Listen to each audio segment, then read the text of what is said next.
Hello, everyone. Welcome to a very special episode of Uncanny Treks. We are covering Volume 5 of the old trades of the Grant Morrison run on New X-Men, Assault on Weapon Plus.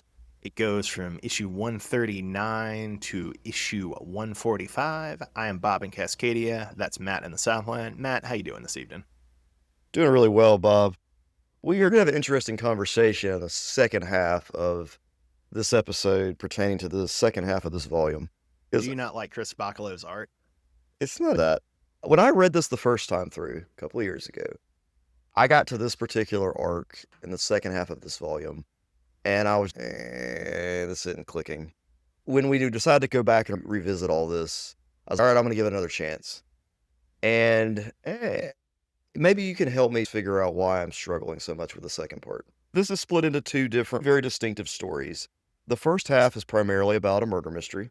It's Murder at the Mansion. Is it 3 parts? Yeah, I It believe is it's three three parts, parts. yes. Yeah, and it's Phil Jimenez. We've seen a little bit of Jimenez's art earlier on the run, right? Then, yeah, the later half of this trade is good old Assault on Weapon Plus, the title of the trade. And that's got Chris Bacalo on art, who did a lot of Generation X in the 90s. He also did some Wolverine and the X-Men in the 2010s. But Bacalo's been a long-time X-Men Spider-Man artist. I really like his stuff, but his stuff is very manga influenced and sometimes abstract, and it can be rather polarizing. The art really wasn't my issue so much, but Or the we'll get into it. So let's Good. break into this, Bob. For starters, in issue number 139, Murder at the Mansion, Part 1, you open up to a page that's extremely famous. It's Emma Frost, and she's got the red hair, and she's smirking, and Cyclops' mouth is wide open because Jean has caught them doing the hanky-panky telepathically.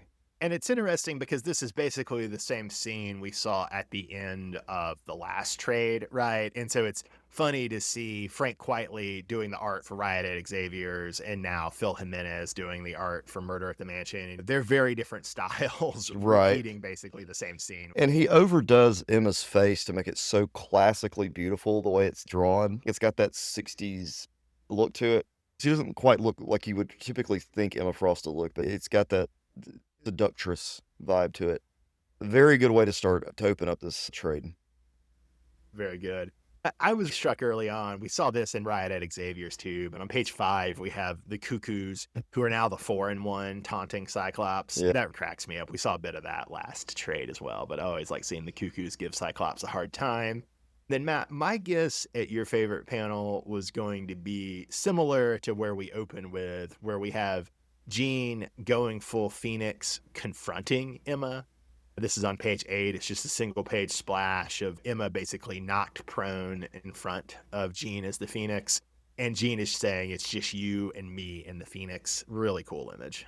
It is an excellent image. I mean, definitely one of the best images in this particular book. The Phoenix itself looks amazing in this. And then Emma's hair, I have to give props to the art with Phil Jimenez here. The art with the hair flying back. And I don't know why he drew streaks off the side, but it adds to it.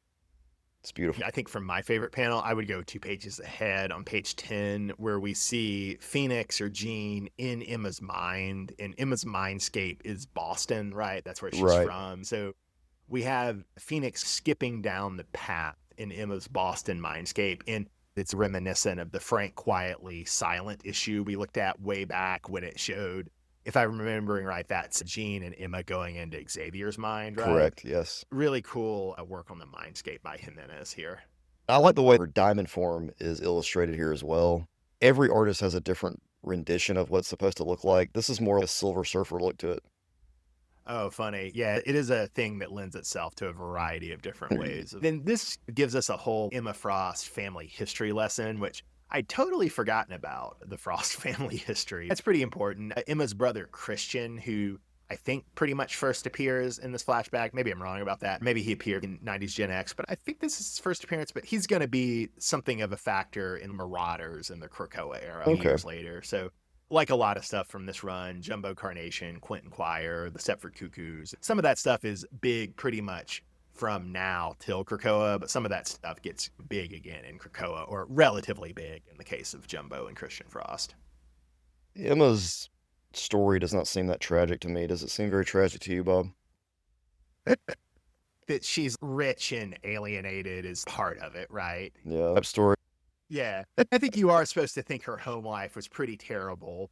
It is interesting. I'd forgotten this, that the story stresses that Emma leaves the family totally behind. I'd always more thought it was that she'd coasted on the Frost family money to get into the Hellfire Club and That's what get I thought power. too. But you got to give Emma some credit of starting over from scratch and building up her power in the Hellfire Club just with her mutant powers and not off the back of her family money. How did you feel Yeah, about the scene where we see all of Emma's dead students behind her? that was pretty gruesome. I did enjoy on page 15, Emma gets a little back at Jean. This is what inspires Phoenix to show Emma all of her dead students on Yeah. 16. But on 15, she asked Jean, what is there where you used to be? Saying that Jean isn't there anymore. It's just the Phoenix. And I thought that was a nice, very Twin Peaksy way of Yeah. expressing unsettling about the Phoenix, right? I like that you brought up the Twin Peaks reference. Anytime they start doing this type of stuff, it does have that slight surreal feeling you do get when you deal with things in Twin Peaks, specifically Return. You watched the show Legion, right? Yeah, it's got the same kind of atmosphere to it. Yeah, it is interesting that the telepathy stuff, whether in the X-Men comics or in Legion, isn't always going for Twin Peaks style vibes, especially in this era where it's before Twin Peaks: The Return, right? But it is interesting that to us, after watching Twin Peaks: The Return, it so often winds up a bit feeling like that, right? Yeah, it gives you that same relief. Makes the hair stand up on your neck. Is Scott in the wrong here? Emma and Scott are having an affair. One would expect the reader's sympathies to be entirely with Jean. Yeah. This issue does an interesting job because of the Phoenix Force making Jean feel very inhuman and very dangerous, right? And this sense of, okay, this isn't just about Scott and Jean's interpersonal stuff. This is about, oh, are we going to have another Dark Phoenix because of what Cyclops did? In a weird way, it is doing adultery drama, but in a weird way, it takes the spotlight off the adultery drama. And honestly, it's a compliment to Morrison that they're an adept enough writer that they can do this plot and they can make Jean and Scott both sympathetic, but also you would ordinarily think that weight of the audience sympathy would be entirely with Jean, and Morrison is a complex enough writer that they switch that. You see what I'm saying? So you're not sympathetic to Emma at all? Oh, I'm very sympathetic to Emma, but I love Emma. Yeah. I don't necessarily expect, especially at this point, long-time X-Men readers where Scott and Jean is a cornerstone romance. I don't expect most readers are sympathetic with Emma, but Morrison also gets some really great moments from Emma late in this issue. On page 21, you have Emma telling Beast, I hate this awful place and these ugly, repressed people. She's crying and she's, why did I have to fall in love with Scott Bloody Summers? Morrison does get some good sympathy for Emma as well. On page 20, when Cyclops finally decides he's done talking about all this, he goes and he steals Wolverine's motorcycle. Which to me, that goes back to the 90s when Wolverine was tired of talking about stuff and he went and took Cyclops' Jeep. Did you see Cyclops on the motorcycle?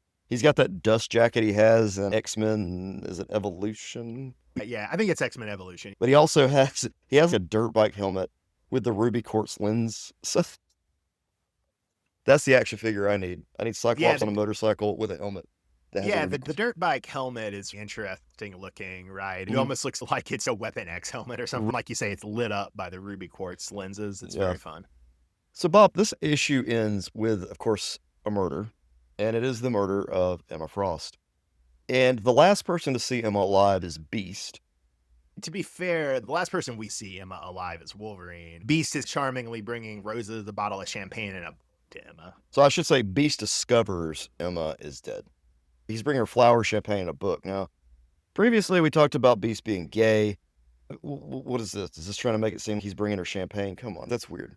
I think this is more Friends. Beast being a good friend and bringing her things that will make her feel better is how I read it. Especially given that Beast and Emma like some of the same haute culture, right? And there's a thing of that Beast alibi is that he at least believes he was at the opera with the cuckoos, right? Which we come to find out in the next issue. He's getting the finger pointed at. Really, he's not getting the finger pointed at him, but he feels something's off. and he's blaming himself, and he's the only one really pointing fingers at himself, which is crazy. It seems to be tied up with his identity crisis that we've seen, triggered by Trish breaking up with him and the secondary mutation and that offhand comment that he's gay, right? All that's building into this doubt he's having about, am I suspected? Or eventually, did one of the cuckoos mess with my mind, right? So, Bob, issue number 140, Murder at the Mansion, Part 2. A little bit of context to start out, Matt. You remember 2 trades ago, I think it was in the New Worlds trade, where we saw Storm and the new Thunderbird, not the old Thunderbird, but the new Thunderbird in New Worlds, and they had these funny black leather outfits. Yes, I do remember that. That's the 3rd X-Men book that's going on around this time. That's Extreme X-Men that was being written by Chris Claremont. And Bishop and Sage are also on that team. So the outfits, the black leather outfits that Bishop and Sage are rocking in these issues, that's the Extreme X-Men outfit, like Storm and the New Thunderbirds. Make sense? Okay, that's why there's a panel later on that's my favorite panel in this issue. It's throwaway, honestly, but it's a full-page spread of Bishop in this outfit. This outfit's cool. I have to admit, I like the red and black design. I like the red gloves, and I like the subtleness of his tattoo. I don't like it when it's a huge M. I like it more of the way it is here, where it's not as recognizable. And it's interesting, the cover for the 3rd issue, we're still on the 2nd issue, but for the cover for the 3rd issue, they really make him look like Arnold Schwarzenegger in Terminator, right? Oh, they do, yeah. Which is not as strong in the interior art, but you can still see it in the interior art as well. He's a time-traveling police officer. He is the X-Men's Terminator in a sense. Do you know Sage's deal at all? It's not his sister, right? That's a different character. No, that's Shard. Shard. Sage is pretty obscure. If I'm remembering correctly, she's a background character in the early Hellfire Club stuff. Then later, she's one of these characters in classic X-Men. I think also in Extreme X-Men that Claremont fleshes out more. So she's an assistant or a hacker or the computer girl for Sebastian Shaw in the Hellfire Club, battering the Dark Phoenix saga. Then Claremont reveals this retcon history for Sage that she was Xavier's spy in the Hellfire Club, I think. Okay, that's more in 141, we see that Sage really hates Emma. And I hope I'm not getting this wrong, listeners, but yeah, as I understand that, maybe there's also some stuff in the more recent Claremont issues of Extreme X-Men that would account for that, but I think it's more she hates Emma because she was Xavier's mole in the Hellfire Club. Sage was never in Generation X. Not to my knowledge, no. Okay. I might be wrong about this, and listeners can feel free to laugh at me. I'm not sure how they can contact me because I never log into the email or onto our Twitter anymore. But she was just a background character in the original Dark Phoenix saga, and she really got fleshed out in maybe those classic X-Men backups in the 80s and those reprints, because they added the new backups. And also she got fleshed out, I think, in Claremont's Extreme X-Men run. We got ahead of ourselves, but another thing I wanted to really shout out from part 2 of Murder at the Mansion, that's issue 140, is Matt's favorite panel was Bishop going full Arnold in the New York State Pen, right? Yeah. My favorite panel was when we have Bishop and Sage looking over Beast's shoulder. Then it's off panel, but they're looking at what Beast describes as the biological jigsaw puzzle of the shattered diamond Emma. I thought that was a really cool panel. In this whole issue, Beast is trying to put Emma back together piece by piece. It's pretty much an impossible task, I believe. He's also being a little manic about that, right? As well as being fairly manic about thinking he's been accused, right? Anybody he talks to is, you're not gonna be able to do this. It's gonna work, and he keeps on. It's a really interesting portrayal of Beast. Since we're already sort of jumping there, part 3 is issue 141. That's the finale of Murder at the Mansion. And my favorite panel here is we have the discovery at the end of part 2 that Angel is pregnant. She's got a bunch of her fly eggs hanging up in Wolverine's cabin out back of the mansion. Sage goes out there. Sage gets knocked down, and there's some sort of confrontation. But my favorite panel was Beak is trying to explain this to Beast and Xavier. This is on page 9. He's, look, she's half fly. How was I to know there was a 5-day cycle between sex and birth? My favorite panel, Bob, which is when you actually see the babies later on. We go to page 6. We actually have Angel. There's 6 of them. She has her brood, which I think is a term that Sage is using and that Beast is, be careful. We have Angel has her cute brood, and they're half angel, half beak little flying mutant babies. Very adorable. Another candidate for my favorite panel, Matt, would be on page 19, where we see Jean's come upon Beast trying to knit Emma back together, and she uses the Phoenix Force to do it. While she's doing it, she also is seeing into Emma's mind, which is still present in the diamond form, and seeing that, okay, Emma does love Cyclops. It's not just about her being a seductress or a mean girl. So she reanimates Emma, reunites her, and Emma awakens, and she awakens screaming the name of her killer, Matt. Which was cool. I've seen this done before in other media. I can't specifically remember when you have that character that can reverse time or something, or bring things back, or bring back people from the dead to talk. I've seen these types of things before, but here with the Phoenix piece and the coloring, the way it's done, it's cool looking. The way that Emma's pieced back together too, the way that looks. You're right, we've seen stuff like this with time travel before, but I like this because this is specifically a resurrection. Correct. Right? Before, but it's a pretty creative, compared to some of the ways that characters get resurrected, right? At some point, I guess we're going to have to do Astonishing X-Men, which I think Matt likes and I hate. yeah, And then don't like, spoilers, how they resurrect Colossus in that story. yeah. But this is how you do a resurrection, to my mind. This is well plotted. It makes sense. It's emotionally evocative. And it's also nice that the X-Men have a nice get out of jail free card with the Phoenix, right? Yeah, the whole point, yeah. Interestingly, I also really hate how Jean gets resurrected after Dark Phoenix Saga. That's a really bad story, but even though I hate that story, it does absolutely fit the theme of the Phoenix, that the Phoenix would be resurrected, or Jean would be resurrected sans the Phoenix, right? Yeah, so Esme is the killer, right? One of the Cuckoos has turned on the other three after the death of Sophie.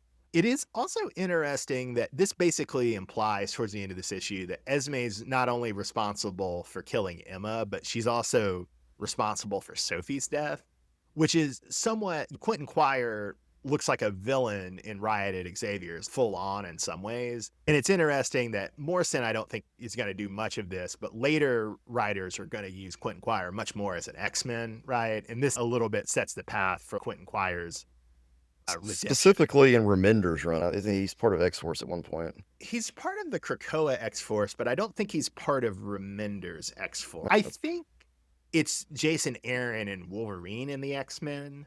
Yes, you're correct. There's probably I forgot that's the one I'm thinking of. I definitely want us to get to that Jason Aaron run. That Jason Aaron run is good stuff too. Oh, yeah, it's very good. So Esme gets discovered, but she still makes her getaway. And did you like how she made her getaway? Oh, yeah, Bob. It's an empty taxi. She's self-driving it. Yeah, she just drives away in the empty taxi. It's ambiguous. Is she using her telekinetic powers to drive it, or is perhaps someone using the power of magnetism, Matt? It's so funny because I was reading this, and while I was reading it, a thing popped up on the news about these Waymo cars that are self-driving, and when they didn't have passengers, they kept getting stuck in a cul-de-sac, going around in circles. It's burning gas. It's also worth noting that a lot of these self-driving cars are actually driven by low-paid workers in the Philippines and places like that. Oh, God. I did not know this. Just driven remotely. That's insane. Okay. Like everything with tech, it's a scam and a hype machine. Wow. Bob, what's definitely not a scam is issue number 142, Brimstone and Whiskey. All right. So this is part 1 of Assault on Weapon Plus. This was an excellent issue, Bob. I love this issue. This is a great issue. This is Cyclops is feeling sad. He doesn't yet know that Emma has been murdered. He's fleeing. He's fled the mansion, and he's getting drunk at the Hellfire Club. Then he has to keep confronting people who come into the Hellfire Club. My two favorite confrontations, Matt, and I assume that one of these was your favorite panel of the issue, are on page 9, you have Sabretooth coming in, and Tooth asks Cyclops, "When did you start drinking, ex-boy?" Then on page 14, you have Wolverine coming in and saying, "My pride can't take it anymore. You're making the X-Men look like losers." Summer. Yes, that's an excellent line. I laughed out loud every time I hear it. He also has to confront someone that's dancing like the Goblin Queen at the very beginning of this comic. Was she the Goblin Queen, or was she more Dark Phoenix as the Black Queen of the Hellfire Club? Black I Queen. see Goblin Queen being in there too. Yeah, she's there somewhere. Scott's paying no attention to her, so he's past that now. He's That's confronted, pretty... like you said, with Sabretooth. And Sabretooth, an asshole, of course. Sabretooth, then he's confronted by Wolverine. But then they go and they take a trip to the bathroom. I do want to point out, Bob, that Wolverine and Sabretooth do not follow urinal etiquette. Is that just because they're talking, or are they doing something else? No, when you go into the urinal, Bob, Wolverine is supposed to go to the farthest one away. Door. Okay. Then Sabretooth is supposed to come in and leave go to the urinal far away from Wolverine, but he did not. He went to the one next to Wolverine so they could look at each other's dicks. They do because Wolverine makes a joke about it. On a more serious emotional note, Matt, a couple pages later, we have Cyclops having a drunk heart to heart with Wolverine and saying that when he's with Jean, he still feels like he's a teenage boy, which, man, that was heavy and psychologically deep. I don't know if Grant Morrison needed to reveal that much about Scott Summers' mind. He is drunk, Bob. He is drunk. When he drinks, he shares his emotions with his boyfriend. It's interesting because I love and celebrate Wolverine and Cyclops being gay for each other. That's great. I love the triangle in the Krakoa X. It should be much more dealt with than it was during the Krakoa era even. But maybe I'm wrong, but I didn't sense a lot of tension between Wolverine and Cyclops in that way in this issue. I don't know. Did you? No, you feel it's more brotherly camaraderie here. And they've had a heavy past together. But I do feel like it's just set up that they do care about each other. More so than what you saw. And then you're not going to get this from the animated series. Definitely advancing the relationship beyond Cyclops and Wolverine being antagonistic, right? And I do that Wolverine is giving Cyclops a lot of crap, right? After Cyclops is in his feelings and in his cups about Jean, Wolverine, this is on page 20, gives him this devastating little speech of, "You always get the best girls, Slim. I watch these smart, interesting, beautiful women go nuts trying to crack through that shell of Summer's cool, and all you do about it is whine." This is what he does, yeah. All the women want Scott. We didn't talk about this, but we've seen Beast comfort Emma, right? Right. But we also see some nice scenes in this trade of Wolverine comforting Emma. And I more read it as just Wolverine being a pretty good friend to Emma. But there are some people who like a Wolverine-Emma sexual tension as well. And I did wonder that in the last issue when she does go talk to Wolverine about everything going on. Because you don't know, is Wolverine meant to have any kind of sexual tension with her? He has sexual tension with every other female character that he encounters, I feel, though. Domino... Not Kitty Pryde, because that's more of a mentor relationship. Not Jubilee, that's a mentor relationship. Storm, all of his many ex-girlfriends. Has he had one with Rogue? No, even though obviously Wolverine is way older than all these characters, right? But when Rogue first came on, like we saw in Grand Design, he was a teenager, but his relationship was with any woman he meets. On the one hand, I don't really want romantic tension between Emma and Wolverine, but on the other hand, it is funny that Wolverine is doubly jealous of Scott. He's jealous of Scott and Jean, and he's also jealous of Scott and Emma. That angle of it, at least, is a good idea to me, right? But it's funny. So you have Wolverine giving Scott a lot of crap during this issue.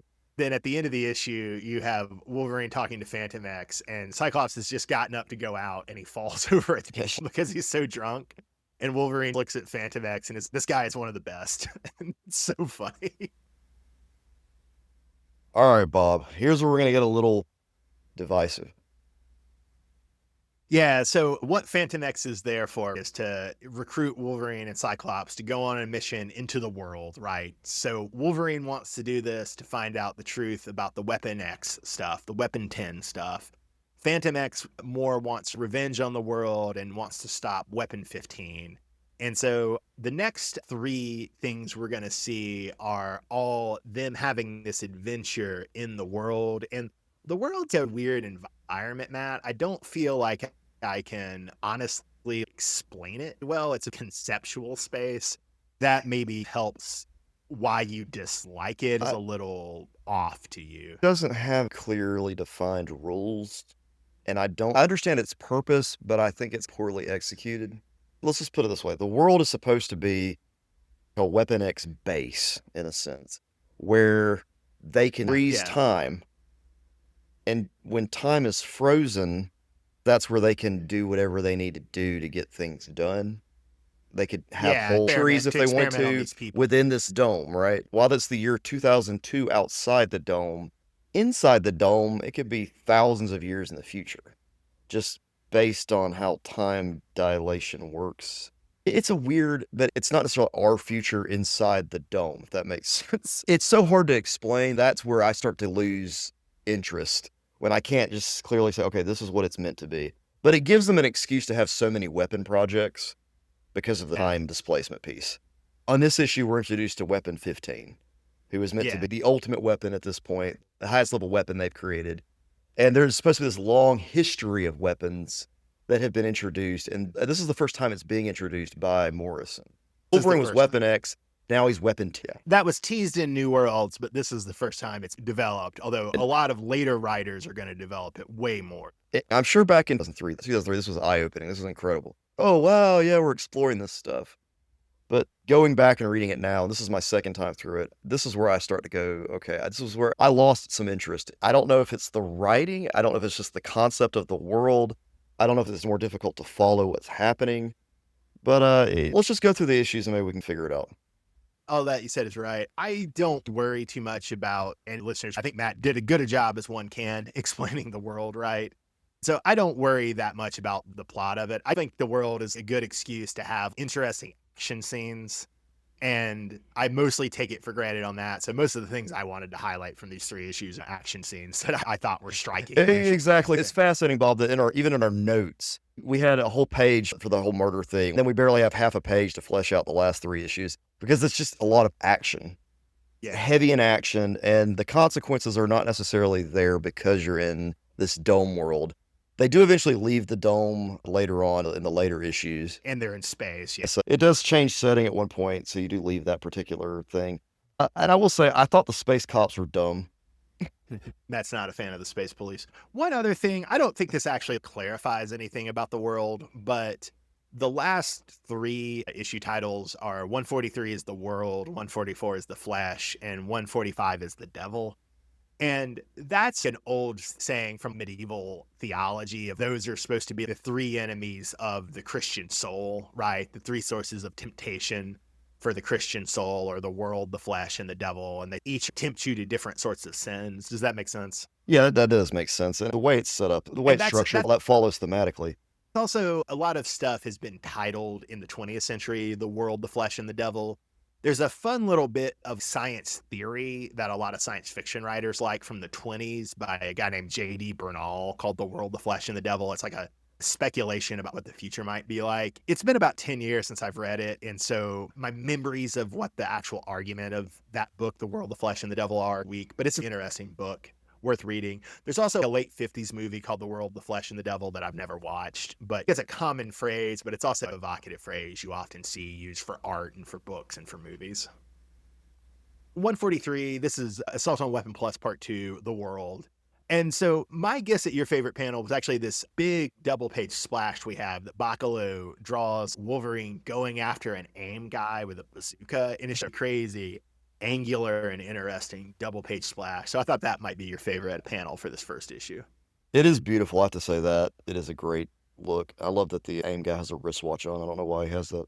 Oh, funny. I didn't notice that. But it is interesting to think about. I'd forgotten AIM was in this arc, and it's interesting that AIM is in the world, and it's also kind of interesting given how obviously AIM is on a lot of stuff besides this, but it's AIM is everywhere, man. Everything. But yeah, given how present AIM is in the Jonathan Hickman Avengers run and how influenced Hickman is by Morrison, it's funny to wonder if that played some role in Hickman going to AIM. Not that it would have had to. My favorite panel is the next page at 19 of page 143, and that's Fatomex falling and John wooing. He's firing both pistols. Always a sucker for characters like Fatomex John wooing, so that was my favorite panel from that. Moving ahead to Assault on Weapon Plus Part 3, issue number 144, Flesh. My favorite panel is on page 3 and 4 where they meet the World Cop that Matt really disliked. Oh, they're called car cops. The design of the car cop looks like Frank Miller's designs from the early 90s. I hadn't thought about that, but you're right that in general in Bacalo's art, there's a pretty strong Frank Miller influence. It's totally there. Yeah. I didn't see it till it's that brain. The car cops operate off of a whale brain. So they have this giant whale brain sitting in the cockpit.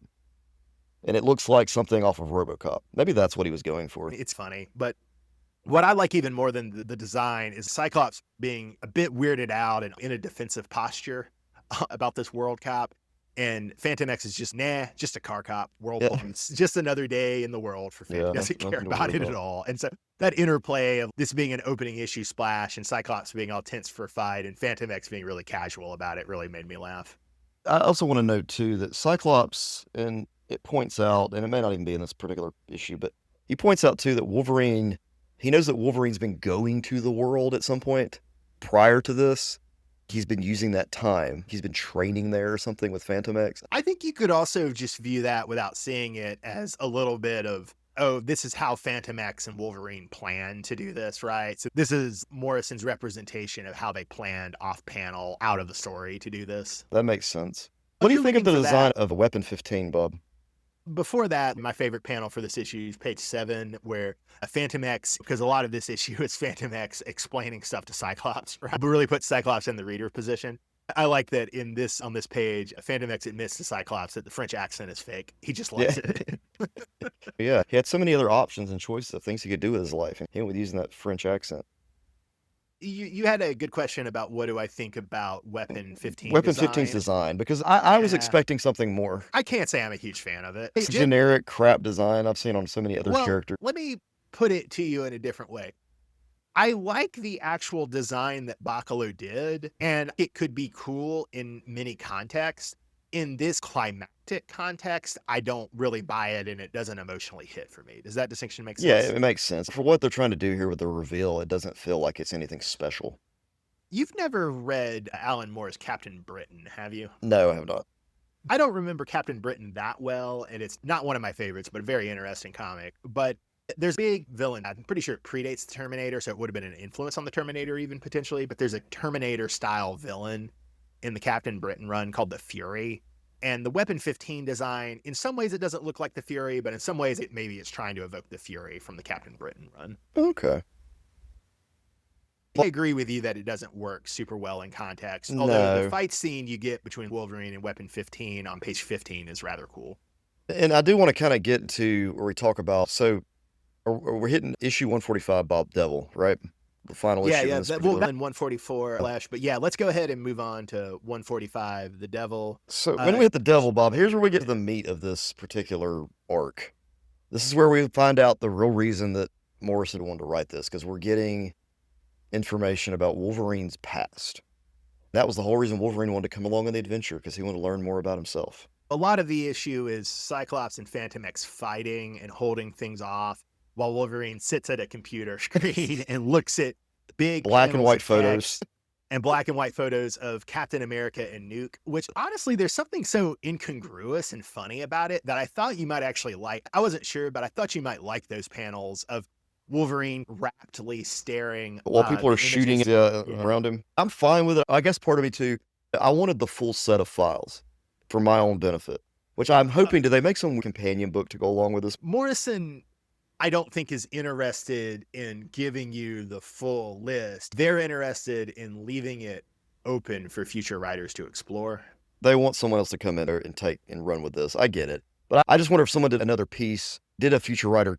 In some solo Wolverine books, but to be honest, I haven't really read those. And probably nothing great either, because this doesn't really stuck out. Writers like Daniel Way, and no disrespect to Daniel Way, I've enjoyed some things Way's written, but I think Daniel Way has a Wolverine book that really explores this, and I never read it, but I never got the impression it was very good. If I could go back in time, Bob, though, to 2003 and just read some of the, I would love to read some of the commentary on this particular issue to see what fans at the time thought about these potential changes. I do remember a little bit the message boards about this at the time. Granted, this is just me looking at a couple. I don't think I had my finger fully on the pulse or anything. But I remember it being split between people who thought this was cool and people who thought this was terrible. So what we're talking about, listeners, is the weapon program itself. And there's been 15 weapons, and each one has had multiple trials. And the first weapon was Weapon 1, which is Captain America. And any of the super soldiers from that particular era. Then you've got the Weapon 10, which I think this changes, but I think not just Wolverine, but arguably Sabretooth, Maverick, Deadpool, a couple. Yeah, all the dudes were in Canada doing that particular yeah. program. Who's the dude with the flag on his face? Nuke from Daredevil yeah. Born Again. Listeners, if you're curious, in New Worlds, in our review of that, we went down the major list of weapons programs because they were teasing it then. And I want to say Nuke is Weapon 7, That but makes maybe sense. I'm misremembering that. So you do get to see that, but the stuff Wolverine learns is nothing. He learns that he had memory implants. That's the big thing. His particular group of trials, the Weapon X, they all received memory implants. He received multiple implants within his mind. So Wolverine is essentially the whole multiple choice thing, his past. Yeah. And I guess we should say, too, that this was a really big deal at the time. It's been so normalized now, Right. even for us, even though we remember before this. But it's been so normalized in the 25 years or so since this comic of, yeah, Wolverine is James Howlett. Yeah, he's Weapon 10. Yeah, he has a pretty worked out backstory that was worked out in the aughts in the 2010s. But it's worth going back and thinking about how in the 80s and the 90s, Wolverine's background was a total mystery. They would throw out a few clues, but we didn't know his real name. We didn't know anything. My thought at the time, to the extent I had thoughts at the time, was, yeah, you shouldn't reveal it. You should keep it a mystery. It's more interesting that way. Yeah. Well, we do find out even more, Bob. This particular base of operations on the space station or whatever, they're getting all this information. They were setting up a program of weapons that they have a literal table with their names on chairs. Yeah, Exactly. with the chairs with the names on it. So you have Fatomex, Huntsman, and Ultimaton. Yeah, with a Right? big X in the middle of the table. It's almost its own JLA X-Men version or something. But these weapons are out to kill mutants. That's what's crazy. And another thing worth talking about, we were talking about what the world was, and definitely here we're out of the world and we're on this Weapon Plus program satellite, right? It's definitely referencing and a little bit mocking the old Justice League of America satellite. It's also referencing, and I was noticing this as I was looking back through, you said that Bacalo is making RoboCop references in some of this. You're right, and there definitely is a Frank Miller influence on Bacalo's art. But I also think there's a Jack Kirby influence on Bacalo's art. And I don't think you've really read that much of this, but if you remember the stuff in DC Comics about OMAC and Brother Eye, this is also Morrison and Bacalo doing their version of the one-man army corps, OMAC, who's the future Captain America that Kirby developed at DC, who's controlled by a satellite called Brother Eye. That's also really in play with both the world and with this Weapon Plus satellite. So that's something to think about too. So on the one hand, it's the world and the satellite are weird and abstract, but on the other hand, there's all these specific references to OMAC, to Captain America, to Justice League of America, to all this stuff. There's even a comment that Fatomex makes where he says, "How else to unleash these hybrids on an unsuspecting population? This genetic cleansing operation disguised as a comic book fighting team." Can't be more specific than that. Oh, and it's funny too to think about this in some ways is Morrison's direct successor to their run on JLA, because the Right. run on JLA was what, 96 to 2000 or Yep. thereabouts, 96 Sure to was. 99. Yeah, so that's exactly what it is. It's wild. Bob, how do you feel about the ending here? One thing I wanted to note before the ending, Matt, we see I don't think we get a name for him. I'm just going to call him the Weapon Plus director. I'm not sure if he's meant to be the same sinister Weapon X director from the Weapon X comic, which I haven't read in years and years. Maybe he's meant to be, or maybe it's just meant to be a visual evocation. But I do like that he's yelling on page 17 about, we gave you everything to Phantom X, and you chose to go faux French. That's my favorite thing. And then, yeah, what about the ending in general? Just Wolverine blowing up the satellite? Yeah, Wolverine blowing up the satellite in the end, and the idea that the way that the Weapon 15 kind of changes his tune to some degree, they've gone too far with his programming. He's, Yeah. what is the purpose of life? He's asking that, and Dr. Sublime, that's who that is, Bob, Dr. Sublime. Oh, that's John Sublime. We saw him earlier, right? He was the guy who was also behind the U-Men. Correct, yes. Yeah. He's an ongoing bad. My bad, listener. So it's not necessarily meant to be the Weapon X director from the Barry Windsor Smith Weapon X comic, John Sublime, who's somewhat presenting as if he's the Weapon X director. But yeah, that is a great moment. I do have to say, you already started to reference it where, yeah, the Weapon 15 has started to have a sense of, oh, what's my purpose? And Wolverine's response is, you're asking me about the purpose of life, you fuck. You genocide machine. It's like this beep, and he presses the button to blow up the genocide machine. That's how the volume ends. All right, Bob. I like the first part with the murder. That was fine. I had no issues with that. It wasn't amazing or anything, but it was okay. All right. The second part, Brimstone and Whiskey, is a phenomenal issue. Great issue. World is where it starts to go a little downhill. To do a little setup, Matt. Yeah, go ahead. I think we rank those Riot at Xavier's, E is for Extinction, New Worlds, and Imperial. Yes. And so you're saying that this trade starts off strong for you, but then it fades off, and then you get to the final issue, the Devil. And what were you about to say about the issue? Well, you have a lot of stuff that's revealed there.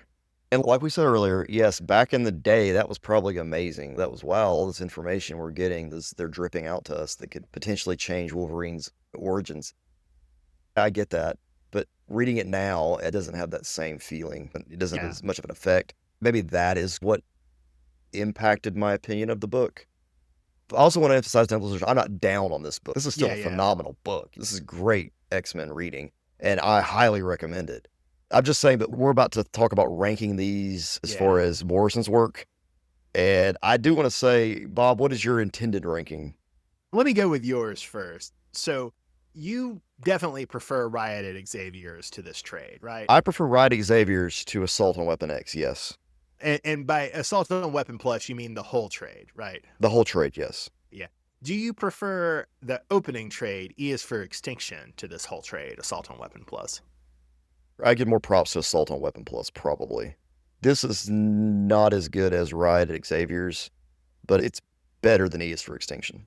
Unlike when we rank the comics on the list, I don't think we actually have to come to any sort of Right, agreement on right, right. this. I guess my counter argument would be if we were just ranking the Assault on Weapon Plus issues, I would agree with you. I would say Riot at Xavier's is better. I might even say E is for Extinction is better. Okay.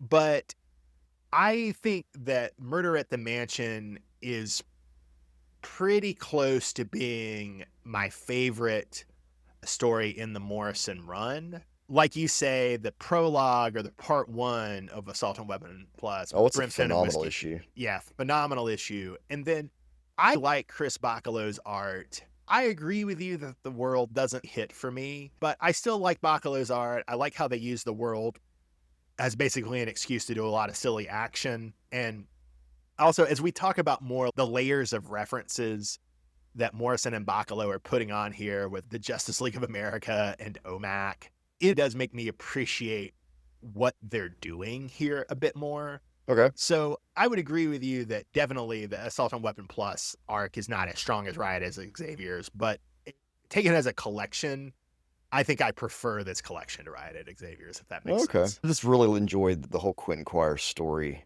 the whole arc Oh with yeah, him. Quire's great. That was so strong in that particular volume. Then just the ending itself with the cliffhanger of That's a great cliffhanger. I already said this last issue, listeners, but my memory is that the last two trades of the Morrison X-Men run are much weaker. Maybe that's wrong. I'm going to be interested to see what I think and feel and see in them as we revisit them. But my memory is that we pretty much, with Riot, with Murder at the Mansion, and with Assault on Weapon Plus, we've hit the high points. Bob, what's coming up next? Oh man, I can't even remember. I think it's Planet X is volume 6, and then Here Comes Tomorrow is volume 7, I believe. All right, Bob. Looking forward to it. All right, X-Men yeah. trek we're taking. We're almost done with the Morrison run, and then if Matt can take it, we're going to take the awful Uncanny X-Men that was coming out at the same God. time. All right. Look forward to that, I guess. I don't know.